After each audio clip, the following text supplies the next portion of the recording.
Today we have Rene Lefort, a longtime observer of Ethiopian politics. An acute observer, the hallmark of his writing has been his objectivity. He never goes beyond his observation and his facts, but his analysis is always trenchant, incisive, and prescient. In the last piece on the unrest in the Oromia and Amhara regions of Ethiopia, published in Open Democracy, he has gone from expressing renewal to warning against the brutal repression of the Ethiopian regime, and now explaining that the crisis in Ethiopia has brought the country to the edge of disintegration. He was in Ethiopia for 3 weeks in October. I will ask him about his experience and his observations. So, Rene, the last piece that you wrote on Open Democracy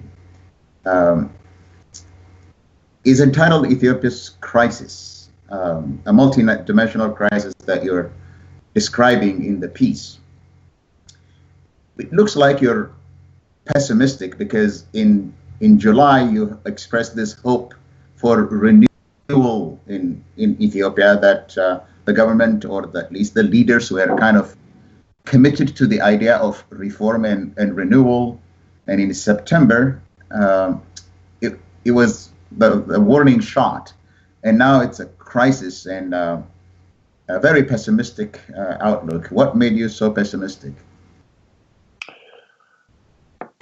Let me start first of all with the crisis. You know, the very common view is that this crisis is a crisis between an authoritarian regime and a popular unrest. In fact, it's more complicated than that, because the crisis has two phases. One is a crisis inside the regime itself, and the second is a crisis between a very weakened regime, a very weak ruling power, very heterogeneous, and a popular unrest. So you have these two dimensions. I expected reforms during the last 2 years, because I had discussions with some EPRDF top officials, mainly people belonging to what is called the old guard, people who were with the TPLF mainly, or sometimes with the INDM since the beginning. Okay, and it has been very, very clear for me that they wanted reform. Okay. And that their ultimate goal was clearly to implement exactly the constitution. But what appeared during this last month, for me at least, is that this reformist group is not so strong as to impose reforms to the whole EPRDF. And that there is a very, very strong inner struggle inside the EPRDF between what I have called the reformists or the alarmists, those who say the status quo is suicidal, and what I have called the complacents, who said that there is no need and even no urgency for an important, significant change in the whole political system. Okay. These two forces strongly disagreed and compete each other very, very harshly until a consensus was reached at the beginning of October, just after the Bishop II event, and at the end of a long 4 months long inner conferences and meeting of the EPRDF. Okay. This consensus is a weak one, weak in two senses. One, it's weak because it has been very, very hard to reach, and I am not sure that it will hold for a long time. And the second weak because what about the agree is also very, very poor. They agree, in fact, on two things: the state of emergency and what they call reforms. But I think that, again, there is a big misunderstanding regarding the word reform. Foreign observers, intellectuals in Ethiopia, some professionals, so the youngsters, etc., they expect reforms which will deal with the core of the problems of Ethiopia. It means implementing fully the constitution, human rights, balanced federalism, etc., etc.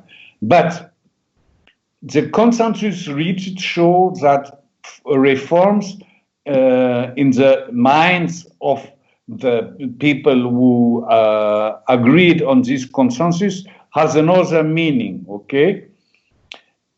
The reforms are mainly reforms inside the EPRDF to strengthen the EPRDF so as to make it more able to tackle with the adjustments which are required by the situation.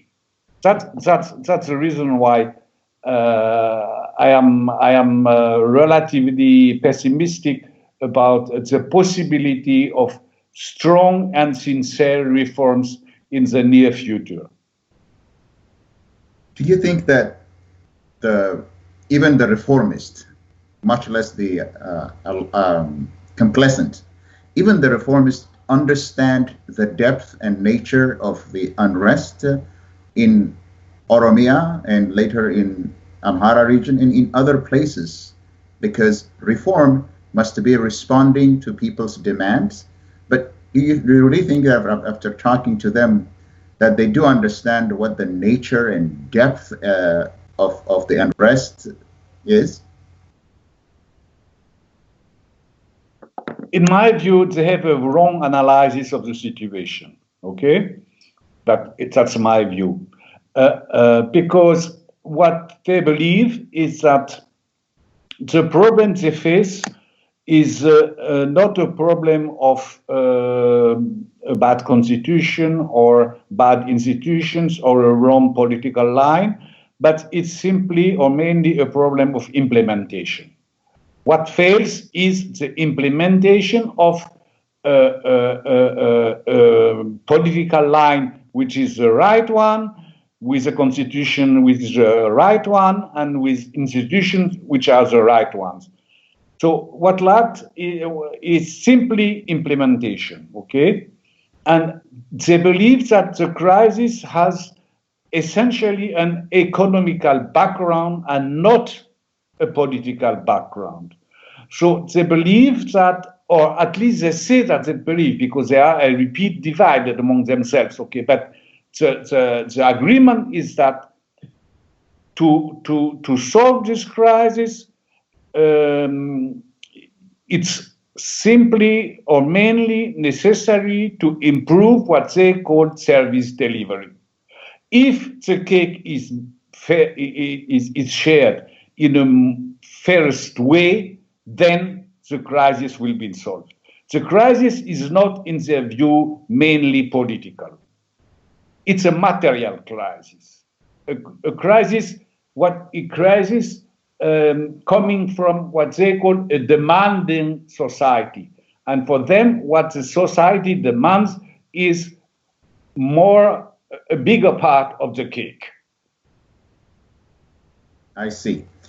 So now you have spoken to high-level officials, party officials, government officials in different regions of Ethiopia. It seems like from your writing that you've spoken to them, but you have also spoken to people in Addis Ababa, in Mekelle, in other places as well.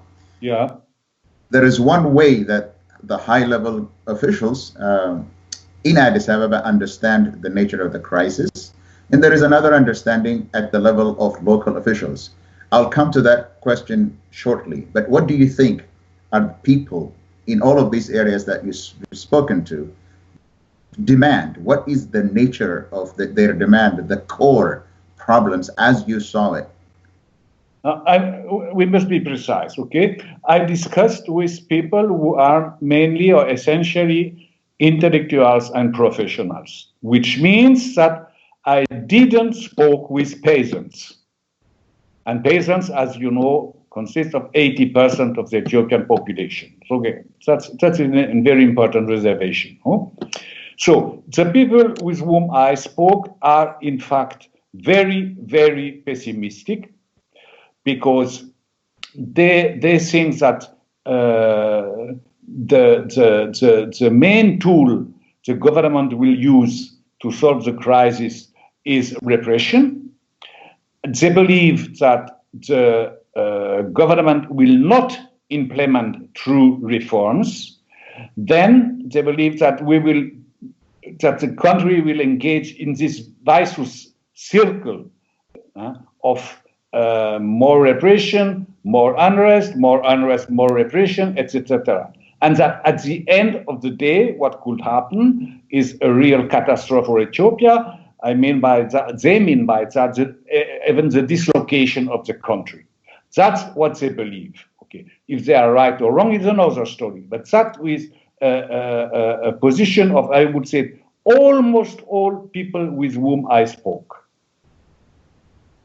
except the officials, of course. So what do the social scientists actually say? And you actually deal with them, this multidimensional crisis. What are those core sources of crisis at this time, as the professionals actually tell you? It's not that what I mean is that you're saying that they feel like the problems could lead actually to the dislocation or the disintegration of Ethiopia. What are those core problems in the view of your informants that might eventually lead to the dislocation of Ethiopia? Now, for them, I must say that I have been struck by the level of, I would even use the word ethnic hate. I never observed such a high degree of ethnic hate since I came back in Ethiopia in 2002. Everybody feels his own ethnicity besieged. Everybody feels its own ethnicity marginalized in comparison with the other ethnicity. Everybody believes that an ethnic conflict could occur at any moment. And of course, this ethnic hate focuses on the Tigrayans. And for the first time, I observed among even intellectuals no dissociation between the TPLF and the Tigrayan population.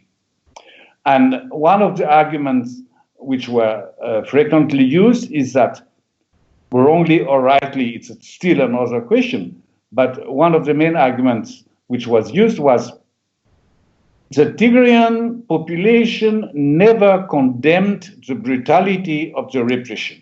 If this population doesn't condemn this brutality, it means that it approved this.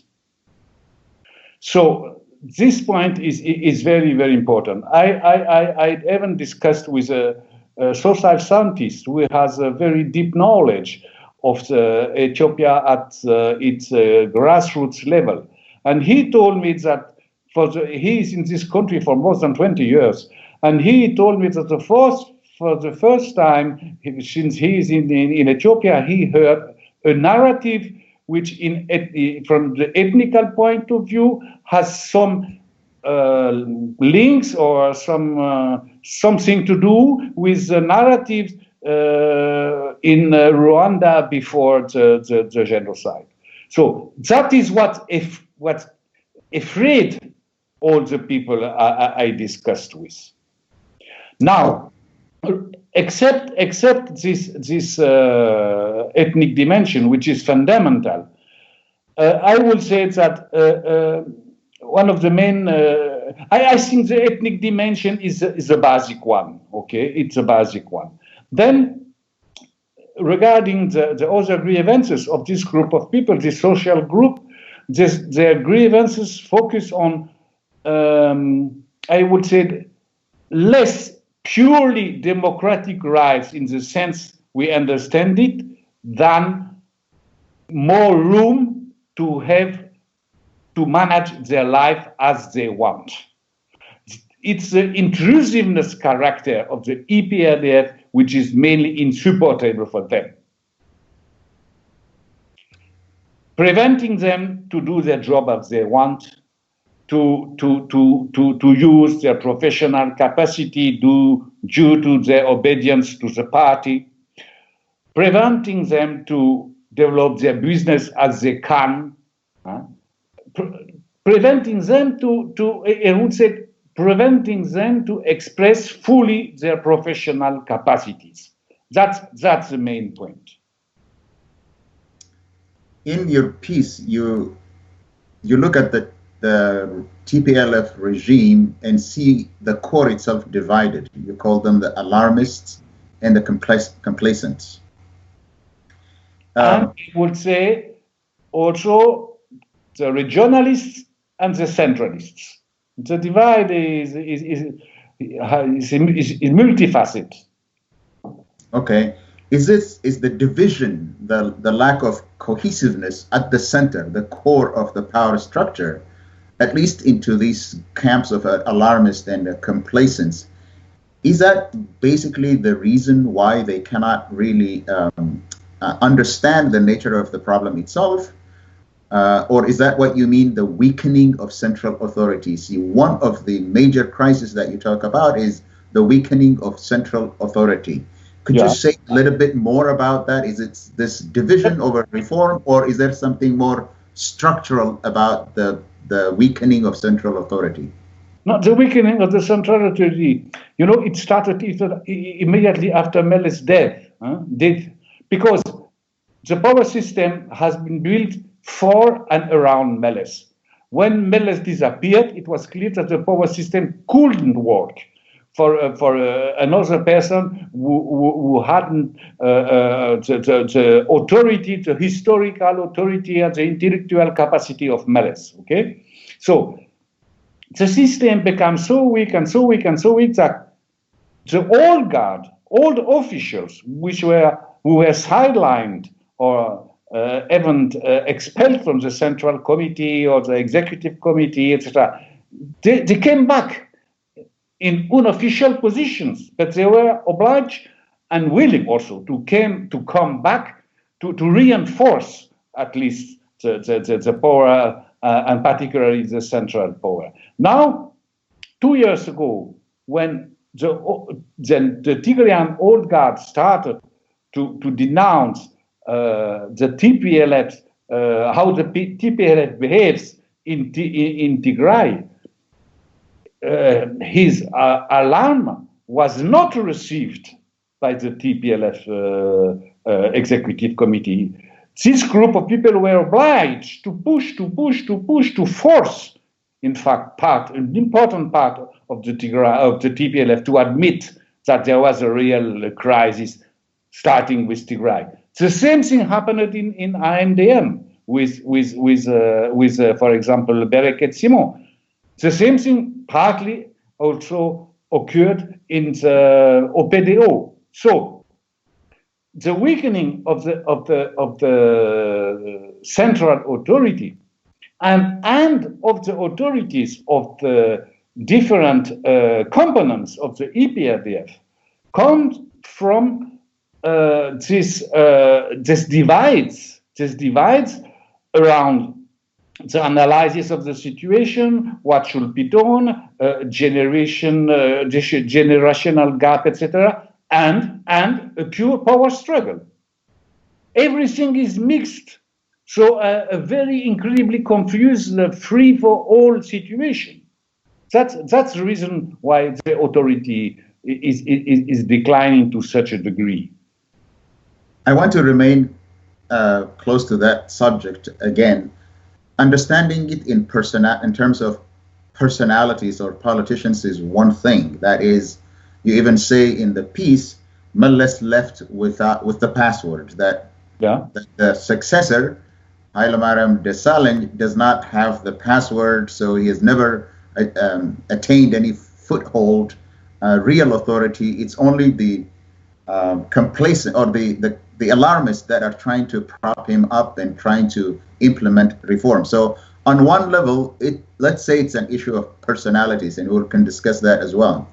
But in your piece, you also talk about a more structural weakening, not just a question of personalities, that the structure of federalism, the constitutional rule, the relationship between the party and the state, and as we just mentioned, that everything is mixed up. Yeah.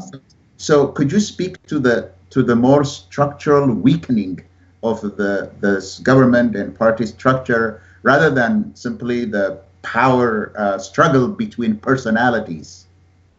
The problem is that the institutions are not strong enough to play their role. Okay? When you ask who is now in command, nobody can reply. Normally, the reply would be very simple. The executive committee of the EPRDF is in command. In fact, it isn't true, because there are a lot of people who are not in any official position and who play this decisive role in the power structure. So now we have a kind of very informal power real system, very informal, and this leads to this weakening of the authority and this relative inefficiency of the power system, and its difficulties, incredible difficulties to understand and to respond in a united and efficient manner to the crisis. The informal system is the oligarchy that is created, I think, that you're referring to. And no, there is also not only. The oligarchy complicates the whole picture. But even without an oligarchy, you will have the same problems. Even without, okay? And the oligarchy is the second level of the informality of the ruling system. And these two levels are completely intertwined, which makes the whole picture even more confused. The promise, and this is also from the promise of the EPRDF dispensation beginning in 1991, is that they understood one of the perennial problems in Ethiopia, which is the national question. Yeah. And the federal arrangement and constitutional rule was meant to address this long-standing question in Ethiopia.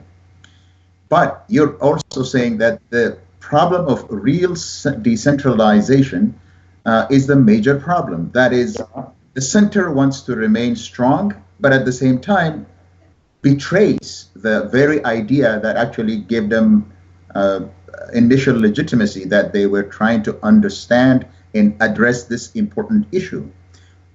Where is it at right now? And how does that relate to the questions in Oromia, for instance, the lack of structural decentralization, not just a question of personalities or power struggle or the complication that the oligarchy creates because of their own economic benefits, but as you view some form of resolution in the future, what do you think that the center is contemplating at this point in time, if the problem is actually not the failing to implement not the delivery of services, but real decentralization? What is the possibility for real decentralization from the view of the center?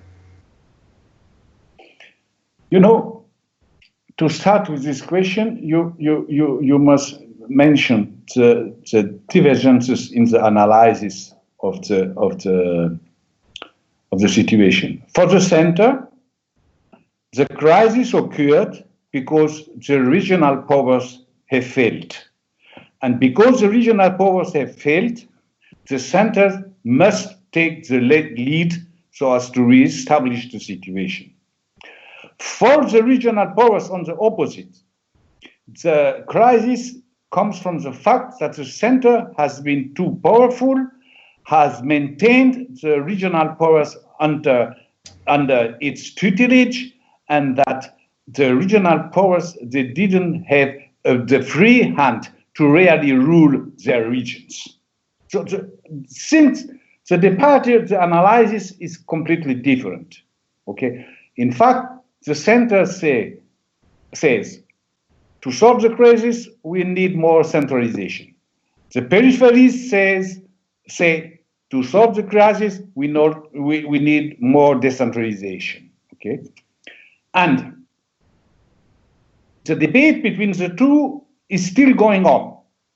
And what happened in the beginning of October with this package of state of emergency and reforms is a compromise.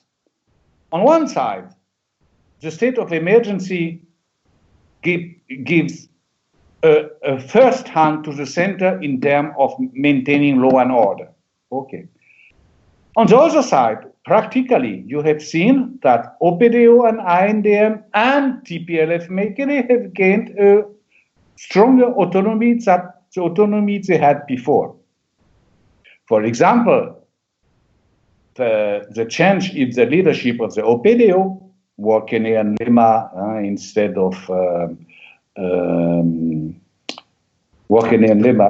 of what was the name of the two? The lady, the name of the two foreigners. Aster Mamo and Mukhtar Kadir. Aster Mamo and Mukhtar. This change is highly significant. Highly significant. You can discuss who are these two guys, what they want really to do, what is really their program. But at least they were elected after an inner conflict, which focused on the necessity inside the OPDO to gain more autonomy vis-à-vis the center. So this question, I repeat, is still not resolved. And the balance of power between center and regions is still fluctuating. And what will happen at the end, I don't know. I don't know, okay? Because what is interesting is that these centrifugal forces are very, very strong, not only in the Amhara region and in Oromia, but also in Tigray. Also in Tigray. And you can observe it in Tigray. I wouldn't say conflict, but at least tensions between the TPLF Mekele and the TPLF Addis Ababa. So the TPLF high official in position in Addis Ababa and the TPLF high official in position in Mekele. So I repeat, the centrifugal force are very, very strong. The center remain very, very strong too, and the balance of power between the two is still in discussion. All right. So even the packages that you talked about are a compromise, not really a real imposition of authority, but a compromise between the centrifugal forces in the regions, which you described very well, and the center that is committed to minor reforms, not major or deep reform, but minor reforms at the center, like changing personnel and changing party leaders. I don't see the situation in the same way, okay? For me, the regional powers, including INDM and OPDO, they have at least instrumentalized for their profit the rising ethno-nationalism in these two areas, and the same thing in Tigray. In the center, the strongest push for reforms is based in the center, and not in the different regions. And you can observe that in the Amhara region or in Oromia, the higher authorities and the security forces play the leading role in the repression. So you must not confuse the centrifugal forces which struggle for more autonomy with a struggle for more regional democracy. That's two different levels, two different things.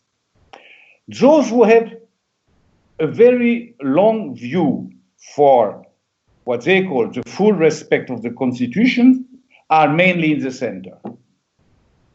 Except, which makes once more the things more complicated, that in the regions, the regional powers, they were in a favor of a strict application of the Constitution regarding the federal system. But regarding the human rights, individual human rights, it's another story.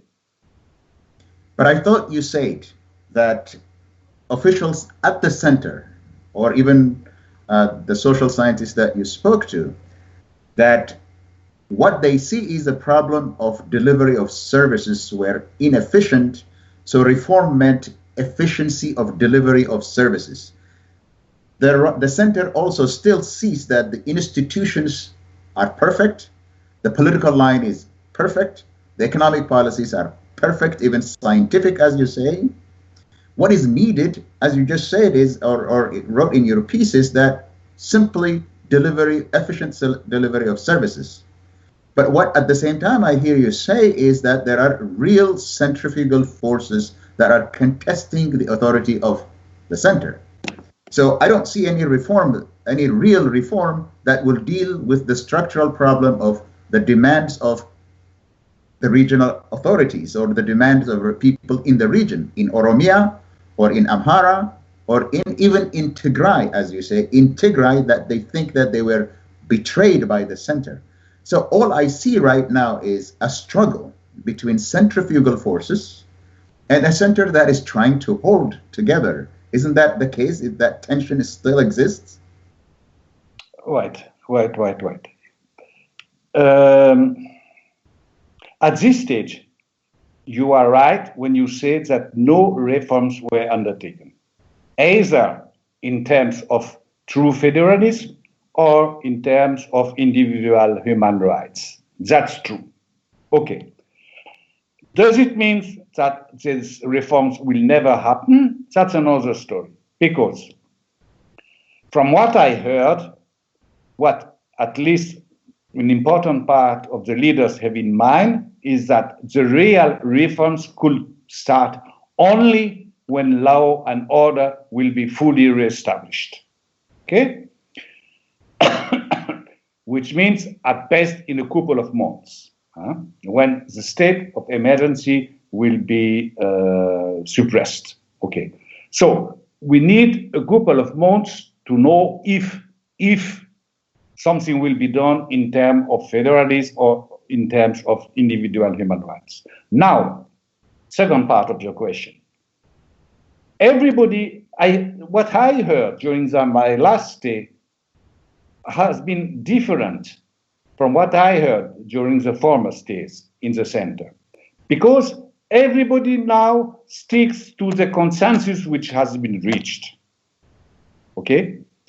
And despite the fact that most of the reformists are in Addis Ababa, these reformists, they stick to the consensus which is presented in this famous package. But what they really believe, in my view, is different. At least a little bit different. They think they should move a little bit, okay? But an important part of the EPRDF thinks that there is no move necessary except this federal question, this sharing of power and resources between the center and the peripheries. And the conflict for the sharing of resources is between, I would say, politicians who are at the same time oligarchs. Okay. The reformists that you actually named them, the old brain of the TPLF, the army commander, and the security head are supposed to be the reformists who are actually pushing for more deep reform in the country.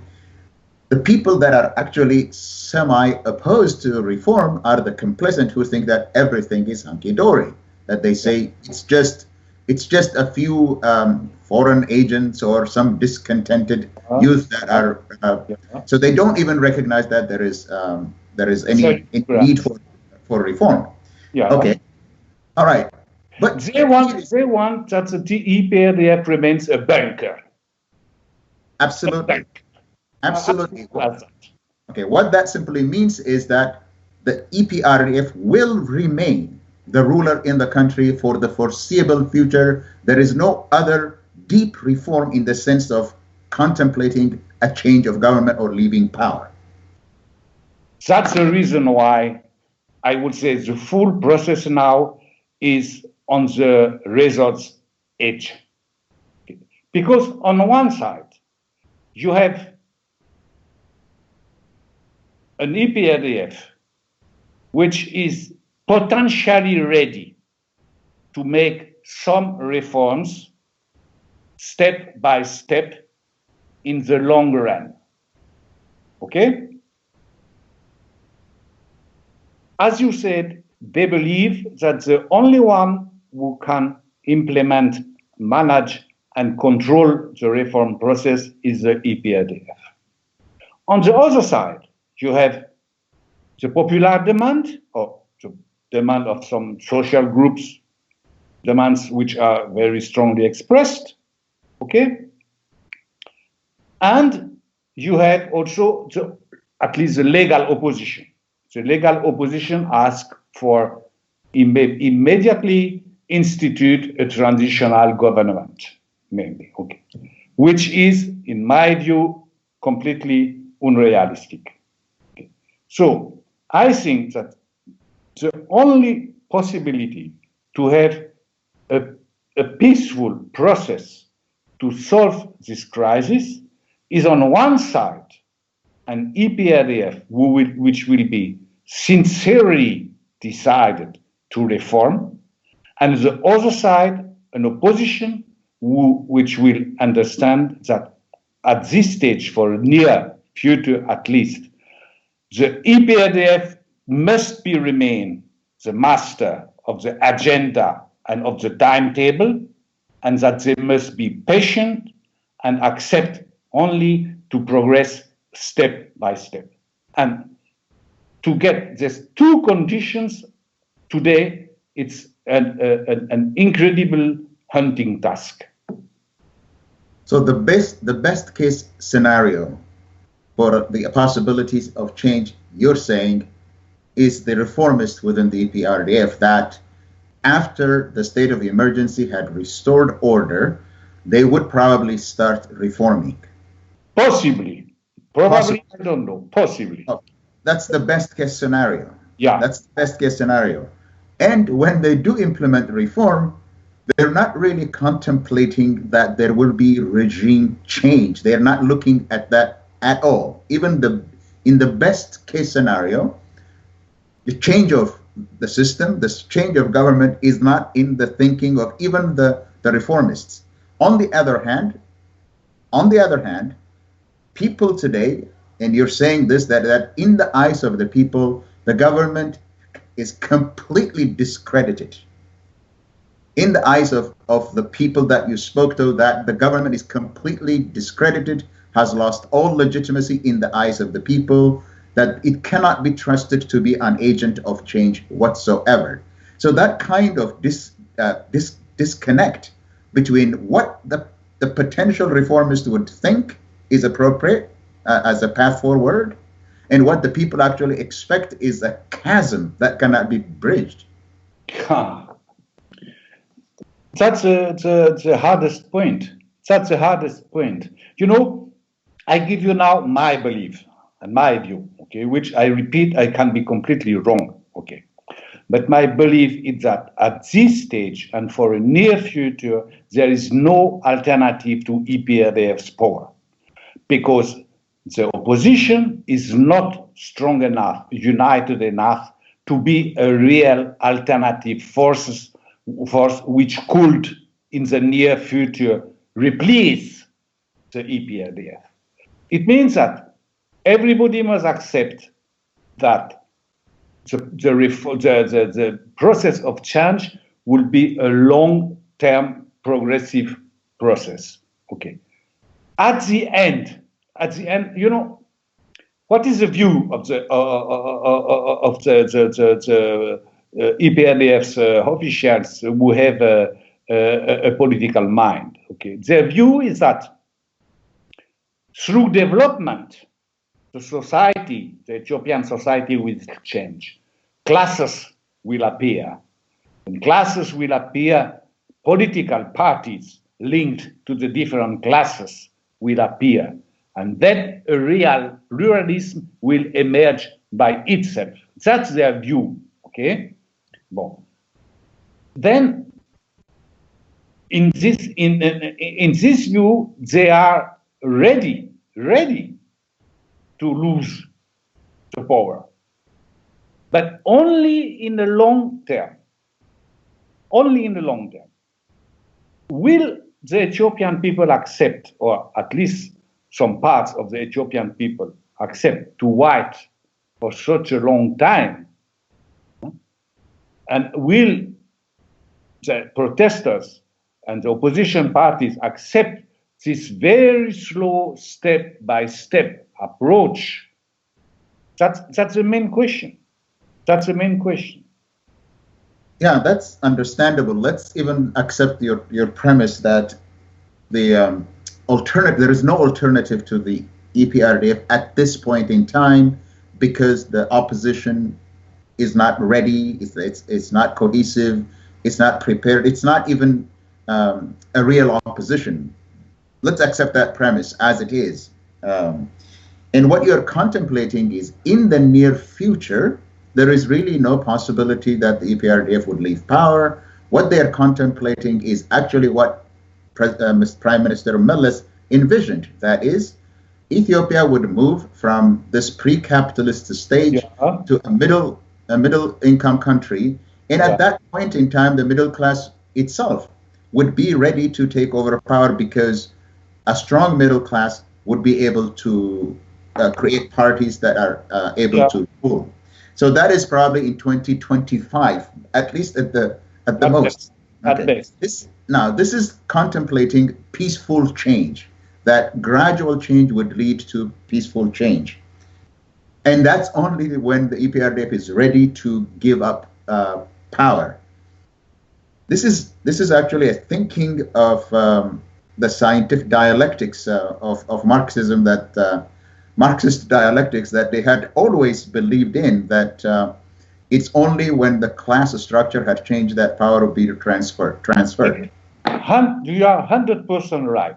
You cannot understand what is happening now if you don't go to the history and the students' movement of the 70s. That's exactly the same thing.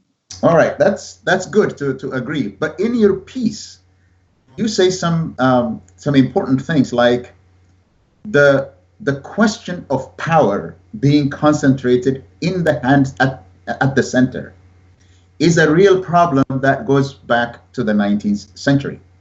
Yeah. Power had been shifting from the north to the center. And you say today the center is Oromia. Yeah.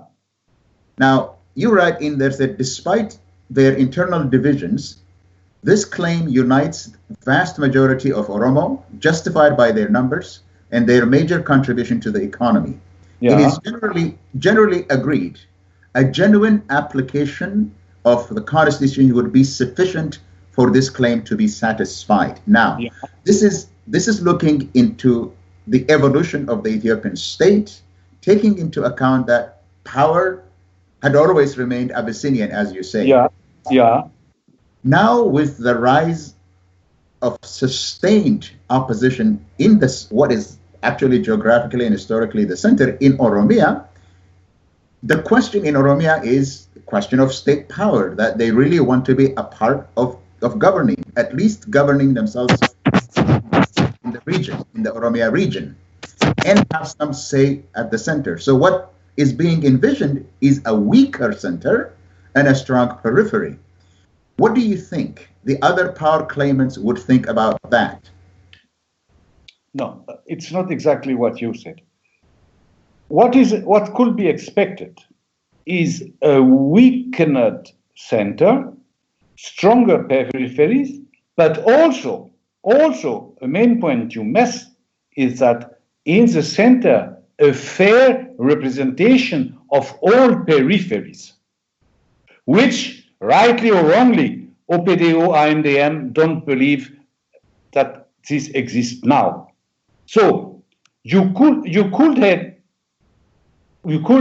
imagine a kind of confederation with very strong regional powers and a center which will be weak compared to today, but in the center, a fair representation of the Oromo, OPDO, or an Oromo party, an Amhara party, a Nigerian party, etc., etc. That could be one possible outcome for the federal crisis. It's not, a weak center, and the shift will not be simply from a weak center to strong periphery, but also from what is perceived as an ethnically based center to an ethnically balanced center. The two moves must go together. Actually, the opposition, at least in the OFC, the Oromo Federalist Congress, and before that, Marara, had this formula. He'd been saying that what we need is self-rule in the regions and shared rule in the center. Exactly. Right. Yeah, so the formula is that the center should not be as strong as it has always been in history. Power should be really decentralized within the federal structure. Yeah. But what I was going to ask you about is that you mentioned in relation to this kind of formula, you mentioned the Amhara elite, the Abyssinian elite. Yeah. What would be the reaction there? That is, their mantra has always been Ethiopia, just as it is, a unitary Ethiopia. But there is a strong feeling in the Amhara region itself that in your writing that I understand, that I read, is that there is a strong feeling of regional identity and being able to self-rule in the region and be shared rule in the center, in the Amhara region itself. Could you see any possibility that the old Abyssinian power, who don't like the regional identities ever, what would be their role? Were they simply the disgruntled Abyssinian elite who always envisioned a multinational center, or would they accept the federal structure now? So I can only say what I have observed. Okay, for the first time, I heard Tigrayans with whom I spoke, saying that we have no objection at all to an Oromo prime minister. For us, it's not a problem. Okay, the Oromo are the majority of the people here. Their economy is very strong. They have the right to ask for the post of prime minister. Okay, that's the first time I heard that. Okay, now during my discussions with the Amharas, until my last day, I was surprised by their evolution, because before that they confused Ethiopianness with Amharaness. Now they have dissociated the two. Some of them, at least, have dissociated the two. And they ask for a self-rule of the Amhara, no more, no less, a self-rule which will correspond to the population of the Amhara state and its resources. Okay, but now Volcaid has happened, and this Volcaid story has wake up a very, very reactionary nationalist, Ethiopian nationalist feeling. Okay, I disagree with those who say that the Amhara elite hasn't changed. and that it still want to reestablish a unitary state under the Amhara domination, at least the Amhara, the cultural domination. Because I have personally observed a very, very strong evolution inside this Amhara elite. But I have also observed during my last stay a stop in this evolution and incredible sensibility to this Volcaite story as a focus of the old Amhara nationalism, I would say. All right, it's a different thing in the piece that you wrote about their ostracism and the assertion of Amharaness and a return to Ethiopianness, but that's a different issue, because what you're saying is in the region, Geddu Andargacho is actually popular, that he is actually seen as a defender of what is rightly deserved by the region. Yeah. Okay, so the question is that you see in Tigray a weakened central government, that there is a view even in Tigray that they have no opposition to an Oromo prime minister because they believe that the Oromo have the right to claim it for historical reasons, for demographic reasons, and for economic reasons. So there is basically a consensus emerging within the Ethiopian body politic at the lower level, at the regional level, that the center should be kind of weakened but shared and balanced with representation from the region. Exactly, I agree. I fully agree with you on this point. I fully agree with you on this. Okay. I mean, it's in your writing. That's what I'm reading, which is new to me, that this idea of an Ethiopianness, a whole assimilated Ethiopianness, has unraveled within the country itself. That the Amhara have accepted their region, the Tigrayans have accepted their region. The Oromo have already asserted that, and there is a sort of a consensus saying that the region should be empowered, power should evolve, and the center should be weakened, but whatever power that remains in the center should be shared. Exactly. All right. If that's the case, that this kind of consensus emerging within the country itself, what are the possibilities this could be done? Now, what you're describing as far as the power structure is concerned is that the core, the TPLF itself, is divided. Yeah. And the coalition partners like the ANDM, OPDO, and others are actually pulling away from the center, that they're trying to... No. It's more complicated than that, Ezekeil. Because in ANDM and in OPDO, you have people who have high position in Addis Ababa and who are also centralists. The divide between centralist and regionalist is not only between TPLF and the others, it's inside TPLF, inside ANDM, inside OPDO.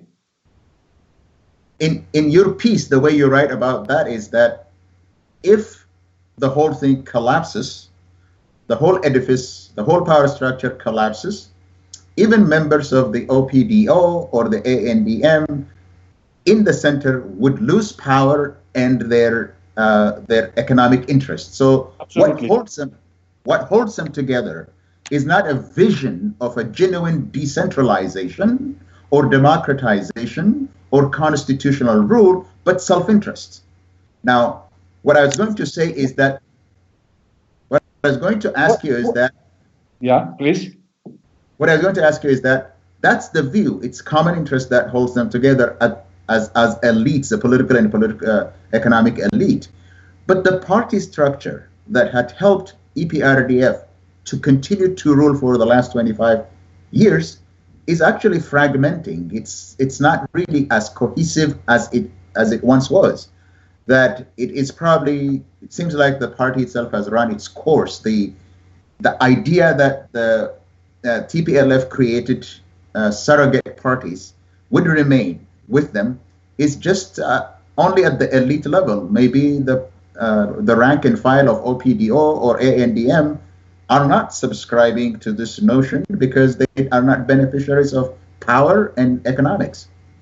They are benefiting at their level. A cabinet chairman is benefiting too. A cabinet chairman is a local oligarch. Okay, so oligarchy, it goes from the cabinet level until the top level of the government.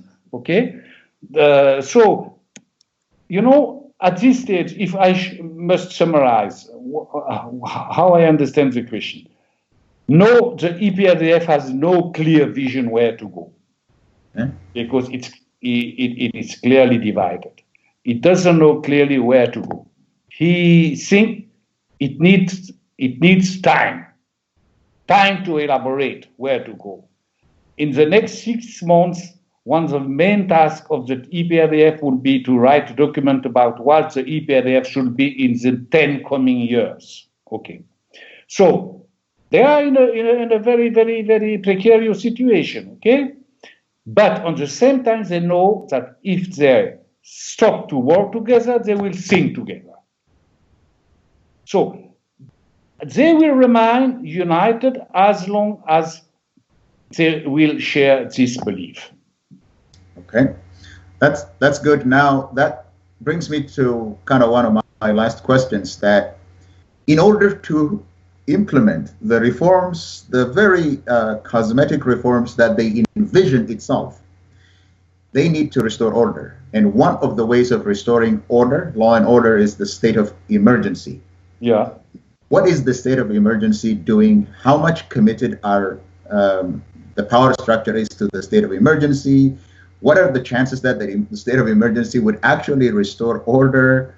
You actually say that it's a show of strength.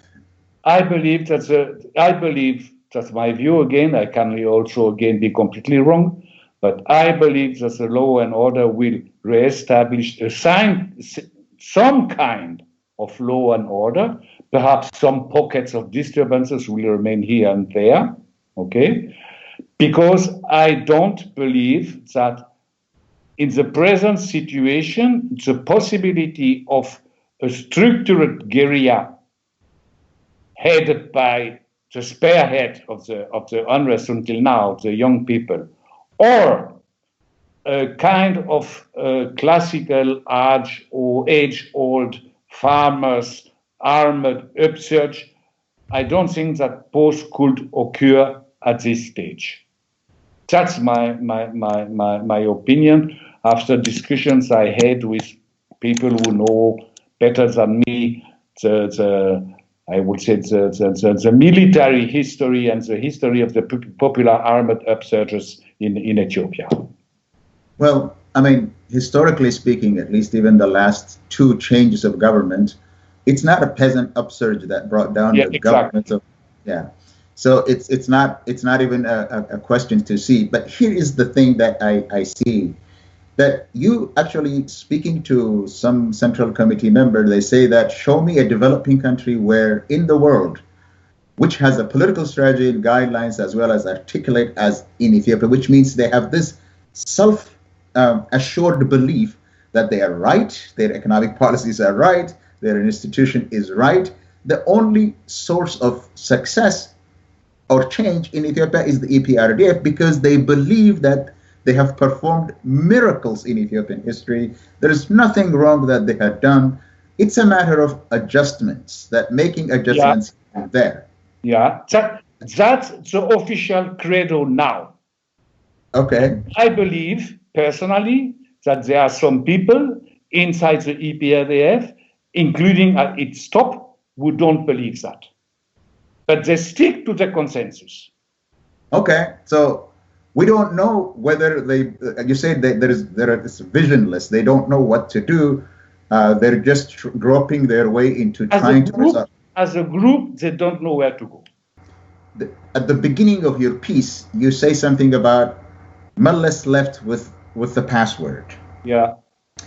And then you describe that the problems, the deep problems, the personality problem, the party problems, the different levels of crisis within the Ethiopian body politic. Yeah. And then what you're saying is basically the best hope for reform in Ethiopia is the old guard, which is now the strongest supporter of the Prime Minister Hailemariam Desalegn, in that they would... One second. The old guard in alliance with a new generation of young intellectuals and professionals.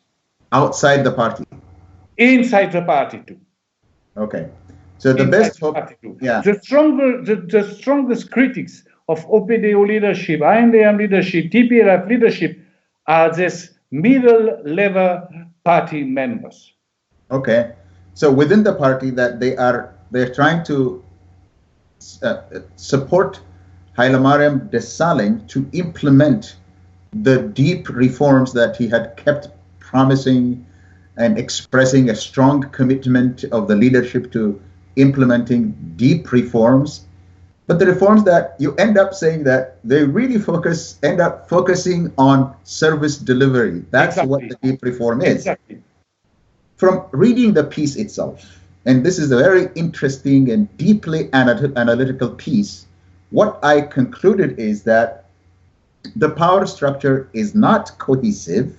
What is really holding the center together today is the military and security apparatus, and these are the ones that are pushing for reform. But the entire party structure are held together only in averting catastrophic collapse, a catastrophic collapse of the center, which might be destructive to their own interests. That's what's holding them together. Would you think that this fragmented party with different interests, only held together not by an ideology or a vision for a country, but simply to maintain a commitment to their own power and their own economic benefit? What do you think that this would be able to do for Ethiopia? What will be the future for Ethiopia? What do you think is the way forward? First of all, you mentioned deep reforms, okay? And I started the interview by saying you that there is a complete misunderstanding about the word reforms, okay? They want they plan deep reforms, but only very progressively and in the long term. It's by a step-by-step process. The reforms announced by Hailemariam Desalegn are very poor. An electoral reform, okay, and consultation with the people to discuss here and there, etc., etc., etc. Okay. When during the discussions I had, I asked for the possible emergence of counterpowers, autonomous counterpowers, okay, which could play a check and balance role. Okay. This idea is not at this stage in the picture. Later, yes, but at this stage, no. So, reforms, I repeat, we must be very, very careful by using this word now. Okay. Now, the future of the country, they still believe that their legitimacy and their main aim, if they have a vision, a common vision, even if they are divided on how to reach it, to implement it, their vision is the development, economic growth. They share this issue. That's a common factor among all of them. Okay. Of course, also for their own interest, because if there is growth, there is more economical possibilities and also more possibility for themselves. But now they continue to believe that the aim of the ruling power is economic growth, development. And contrary to what is usually said, they have been successful in this regard. They have done a lot. There's no doubt about that, okay? They wish to continue, but the problem is that most of them doesn't realize that with this power system they have now, it will be very difficult to sustain growth. Because the economy has reached the stage where it must be inclusive. It must include the capacities of all, and it must include the investments of all. Okay. So this point is in debate. It is in debate, but it is not fully realized. Okay. But I think that what could perhaps save the unity of this leadership in the near and middle future is this aim to develop the country, to sustain, to maintain high growth.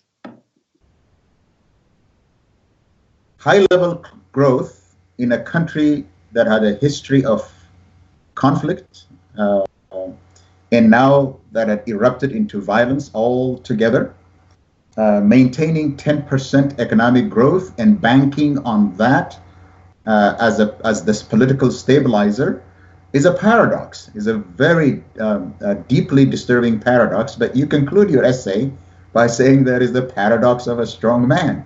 Yeah. So that is really astonishing. That's really astonishing. I don't know if this feeling of this view is shared also in Oromia, by the Oromia people. Okay, but I can assure you that from the poorest peasant in Habesha until the high and even probably the highest officials, the expectation for a strong man who will save the party, the country, and who will be strong enough to impose reforms and to control the process, that the reform process will not lead to chaos, this expectation is still incredibly high. Incredibly high. Yeah, it's very interesting that I started this interview by asking you, why are you so pessimistic? And now I understand that the expectation is that Meles, the strong man that constructed the edifice of state and party structure in Ethiopia, left with the password, that his successor doesn't have a password, So the hope is that there will be another strong man unseen on the horizon. So Ethiopia is in for a protracted period of uncertainty. Absolutely. Absolutely. Because, you know, to make a long story short, since the fall of the imperial system, the Ethiopian regime have been unable to build a political system widely acceptable and sustainable. And that is still into question. Yep, the question remains about power. And you conclude by saying the solution is from the periphery. Let's see whether the center actually accepts this reality that the periphery needs to have power, both economic and political. Thank you for your answers. Thank you for writing all the time. Ezekeil, that is not my conclusion. That is the conclusion of the people with whom I spoke. Okay. I share this conclusion, but it's not my view. It's your analysis based on the interviews that you've made. Exactly. It's a period of uncertainty. Total uncertainty. Even the government is not quite sure of where to go, because as you just said, if stability, political stability, is contingent upon economic growth, that is widely shared.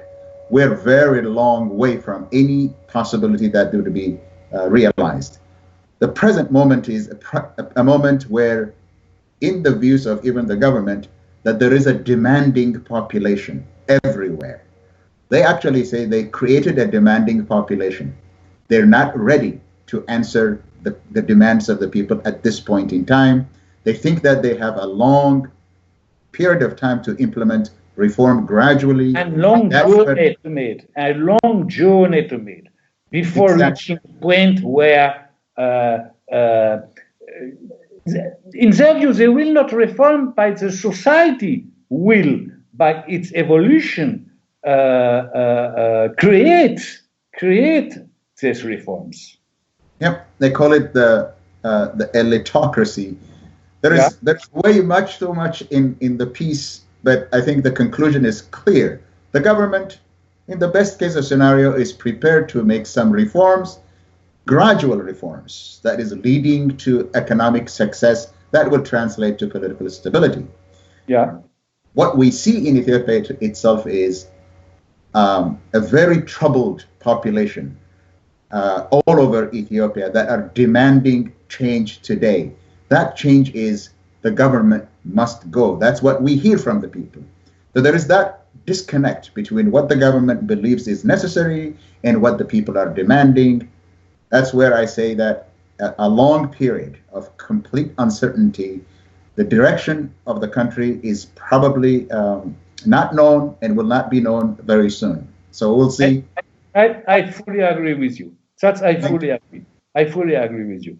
But another question which we don't have enough time to discuss now is always everybody mentions the people's aspiration.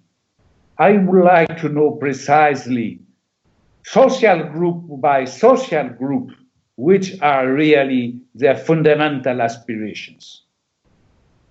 Because I am not 100% sure that the whole population of all social groups are sharing the same grievances and the same aspirations. At least that's in your another issue. At least in your piece, you have said they want freedom, they want justice, they want participation in their government. At least those ones are the fundamental ideas shared by people all over that. Of the demonstrators. Well, all right. So let's end with this thing that the state of emergency is what's right there. Washington Post, your quote says, the state of emergency will bottle up the pressure even more, increasing the likelihood they will explode anew. It won't work. That's what the Washington Post said. Right. Let's end with that. Thank you so much. I disagree with that. Okay. Thank you so much. It will partially work. Okay, thank you, Ezekeil. Thank you very much. I appreciate it deeply. Not only this piece, but the many, many pieces that you have written to try to shed light on developments in Ethiopia. I really appreciate it. Thank you very much. Thank you and bye-bye.